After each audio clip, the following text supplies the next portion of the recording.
So there's clearly a new scam going around, but I just don't know what the scam is. Like, I don't know what the play is. Yesterday, I get a call from a regular LA number. It's not scam likely. It's not no caller ID. It's a regular number. I answer the phone. I'm like, hello. They say, hey, this is the police. I have your brother. They say my brother's full legal name. I have your brother, and you're listed as emergency contact. So I'm like, what's wrong? What's going on? They say he has T-boned a lady at an intersection, and she's in critical condition, and we have your brother, and he's about to go to jail because he was found at fault due to being distracted, like texting or something. So you can imagine how like shocked I was. So I'm like, oh my God, is he okay? Like what happened? They said he's okay, but he's being arrested, and they're taking him down to jail right now. But he's asked them to call me first because I'm the emergency contact. So I'm like, oh my God, what the fuck? So then I'm like, where did the accident happen? And then this is where they slipped up. They say, at first they go, Alpharetta. And then I said, huh? Because Alpharetta is my hometown in Atlanta, in Georgia. So I'm like, how could it have happened in Alpharetta? He picked me up from the airport in LA yesterday because we both live out here now. So I'm like, huh? And then they say, no, it happened in LA. It happened in LA.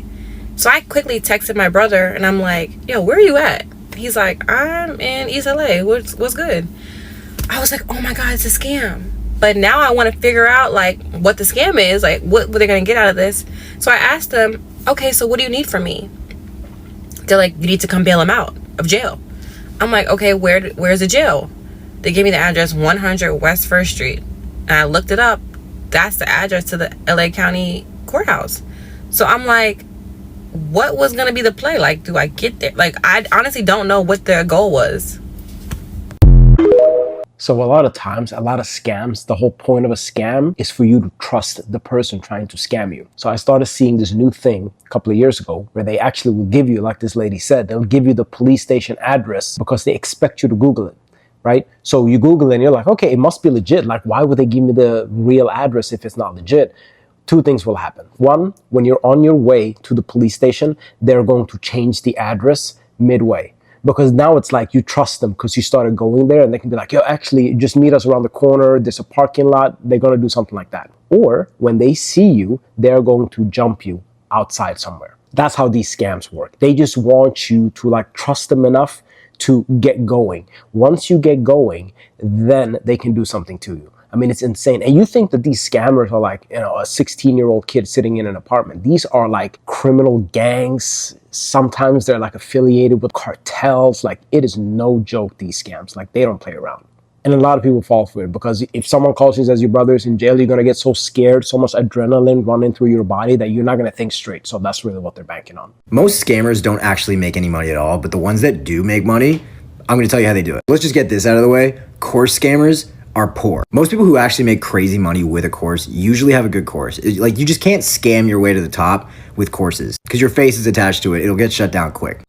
Dealers don't make any money. Those guys are poor. And I'm considering like 20, 30K a month poor. Like, you're going to risk your life, go to jail for 30K a month. Like, what? These dealers, maybe a little bit more, but again, you're still never going to get rich doing that. Here's how the real rich scammers get rich. By the way, do not fucking do this. Like, this is illegal. The reason these guys aren't public about what they do is because it's like super against the law. The FTC hates these guys. It's called Black Hat MRR. So like, basically, you sell a product like drop shipping, like normally, right? You spend money on ads, $20, you know, to acquire a customer to buy a $30 thing. Let's say like a lamp or something like that. So you're underwater on that customer because you spent $20 to acquire them. Probably cost $20 to deliver the lamp and all that shit. That's not actually where they make money, but they do actually ship the thing. At least the nice ones do. But what happens after is you automatically get like opted into this $20 a month thing that you don't know you're paying for. So you're getting a charge on your card every single month for $20 for like Starbucks or Apple or Netflix or some bullshit that you wouldn't recognize or that you wouldn't think twice about. Craziest thing is only 5% of people charge back in the first month. So you're spending money on ads for this product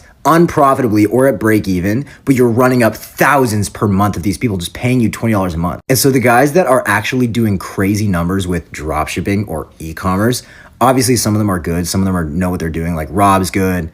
Evan Johansson's a dog. There's a handful of guys who are really, really smart and know what they're doing. But most of the guys who are rich, like balling off of e-commerce, it's usually this. Like I know some guys who are making $2 million a month net off this thing. The only problem is these guys can't really enjoy their money because they're looking over their shoulder all the time thinking like, am I going to get got? Malone got because he was dumb. He steals $250 million worth of Bitcoin and then starts going to the club and buying bottles every week. I'm like, are you stupid? These guys are real entrepreneurs. They're smarter than that. Like you can't be a dummy doing black hat MRR. So these guys keep it super low key. They buy a lot of real estate, but they make millions and millions of dollars. This is not like a how-to.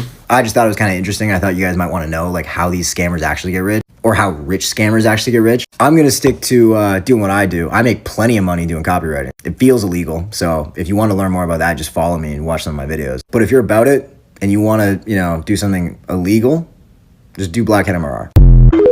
When it comes to the black hat thing, this is what I always preach. Every month, you need to look at your bank statement and see if you recognize every single expense on that statement.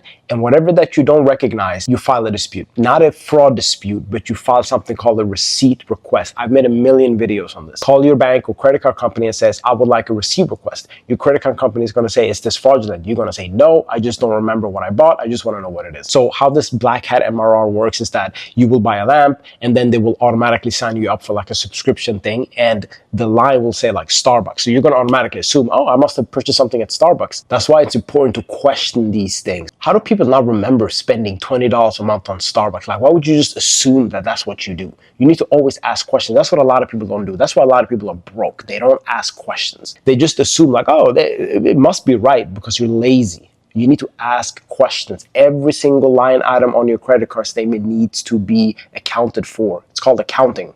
Account. And also legitimate businesses sign you up for these subscription services like without you knowing. I remember buying like a shaver once online and they signed me up for a subscription service. I didn't even know about it. It was like a checkbox buried somewhere. It's not a fraudulent company, it's a legit company, but that's what they do because they want to sign you up for a subscription service to buy like the oil and all these things like the aftershave. I wasn't even aware. I ended up getting a refund because they were nice, but the whole subscription thing, it's real, dude. It is so dangerous. Whoa, wait, ma'am, no, no, no, no, no, no, no, no, no, you don't have to do that. Ma'am, you don't have to do that. You don't have to do that. Why did you redeem it? Why did you redeem it? Why did you do it? Ma'am, why did you do this? Hello? Hello? Hey, Abel? Hello? You did not have to redeem this. You did not have to redeem this, ma'am. You did not have to redeem this. Why did you do it? I think the phone... Why did you do it? No. No. You did not have to redeem this. Why did you do this? Why did you do this? This is added to you. Now you see what you did. Wait. Do you see what you did? Hey, you see Abel, what you did? calm down. Do you see What's what you going did? on? Do you see? Do you see? Do you see what you did? Do you see what you did? Do Yeah, you it see says what you did? 500... I told you not to do. Isn't that what you're supposed to do? It.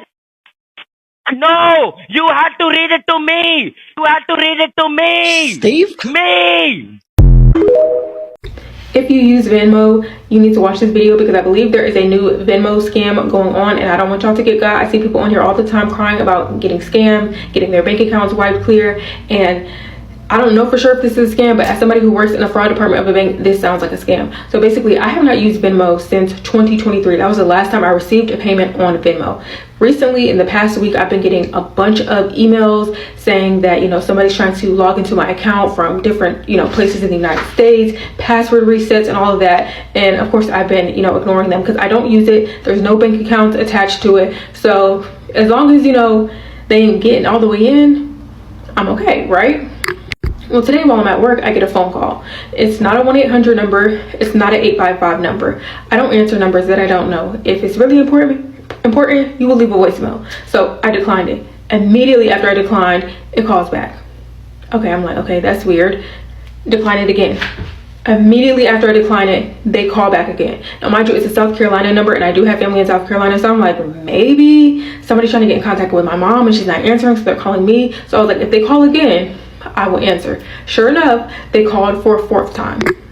Now, when I answer, it says that it's Venmo. It's an automated little voice message saying that it's Venmo's fraud protection team. For one, a company, it doesn't even matter if it's a debt collector, they cannot call you 4 times in a row. That falls under basically harassment, and they could potentially be sued if they're calling people like back to back to back like that, you know, or so many times in one day. So a big company like Venmo should never be calling somebody 4 times in a row. So it's an automated message, and it says, this is Venmo's fraud protection team. We're trying to verify something on your Venmo account. And I don't remember exactly what it said, but it did give a name. It was like something about a Patricia Thomas in California. Did you do this?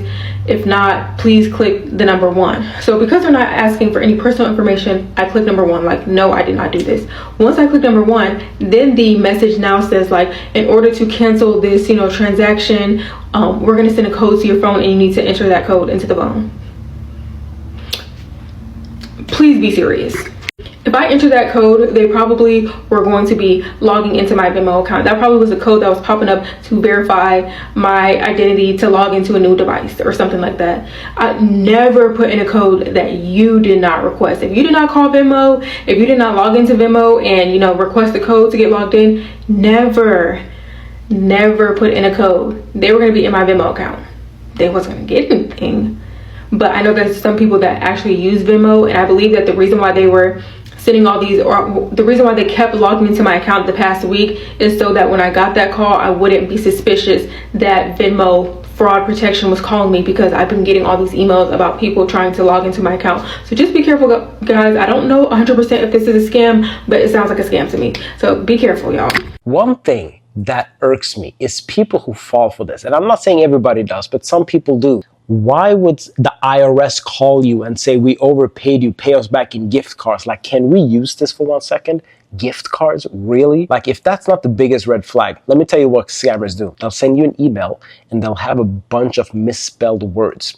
Why do they have misspelled words? Because they know that if I see a misspelled word, I'm going to get annoyed and I'm going to stop talking to you. If you're trying to sell me on a business opportunity and you have misspelled words, that's very unprofessional. I don't trust you. Now, there are some people who don't realize that it was a misspelled word because they don't know how to spell. These people are the target audience for scams. If you can see a document or a contract or something with a bunch of misspelled words, and that doesn't like fire up a red flag in your head, you are the perfect target for these scams. They need people who don't notice these small things that don't add up. So when the IRS calls you and says, we overpaid you, pay us back with the gift card, the same people who don't realize that a misspelled word is a red flag are the same people who don't realize that paying the IRS back with a gift card is a red flag. That's really where the misspelled words come from. Dude, gift cards, really? I don't know about y'all, but I get like 10 phone calls per day from weird random numbers. I never pick up numbers that I don't recognize. Like this lady said, like, oh, I have relatives in South Carolina. I don't care. If it's important, you're going to leave a voicemail or text me. Otherwise, it's not important. Even recruiters, anything, they will leave a voicemail. Okay, and it doesn't, like sometimes it will say the name of the company calling, like Chase, my bank. It will say Chase. I don't care. I also get a lot of texts that say, hey, your debit card needs attention. I don't care. I ignore it. Log into my bank through my app. If there's no message on there, it's fake.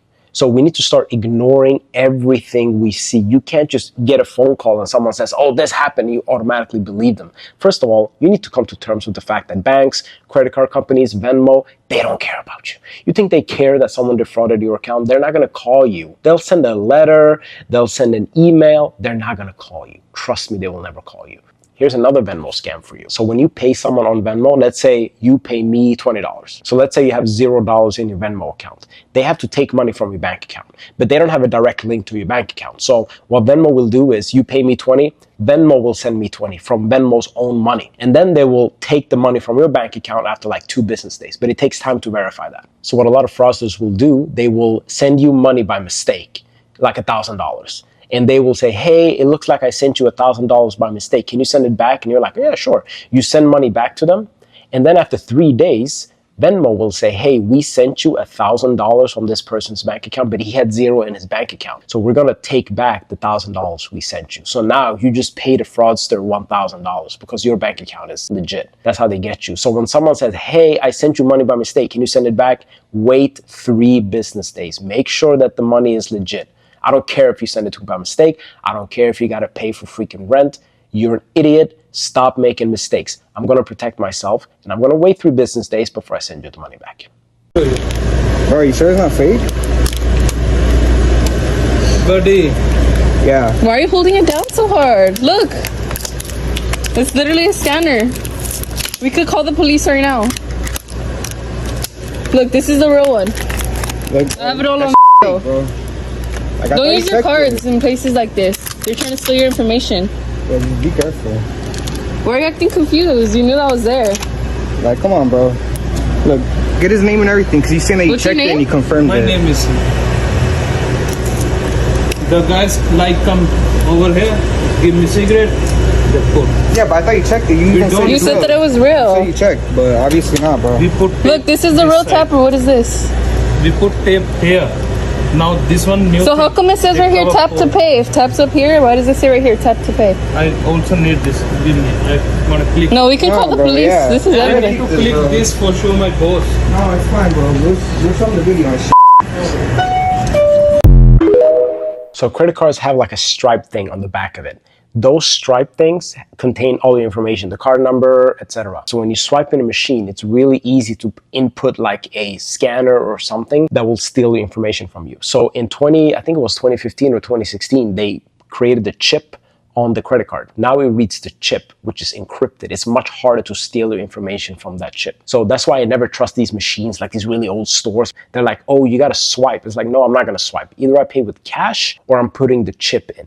And the comment section was like, oh, well, you know, he just works there. What if the owner put it in without his knowledge? I don't know what happened. I'm just saying that it's really easy to get scammed, especially if you use debit cards. That's why I always preach to use credit cards. People who use debit cards and you get scammed, that's your money. The bank cares less if it's your money. If you use a credit card, now it's the bank's money. The bank is going to fight much harder to get that money back. You got to be super careful. Like everyone is trying to get a piece of your money. It's crazy. All right, guys, thank you. That was it for today. Let me know your thoughts on these videos and these clips. Put it in the comments and let's have a discussion about it. And maybe we can learn from each other. So thank you for watching this video. Have a good day.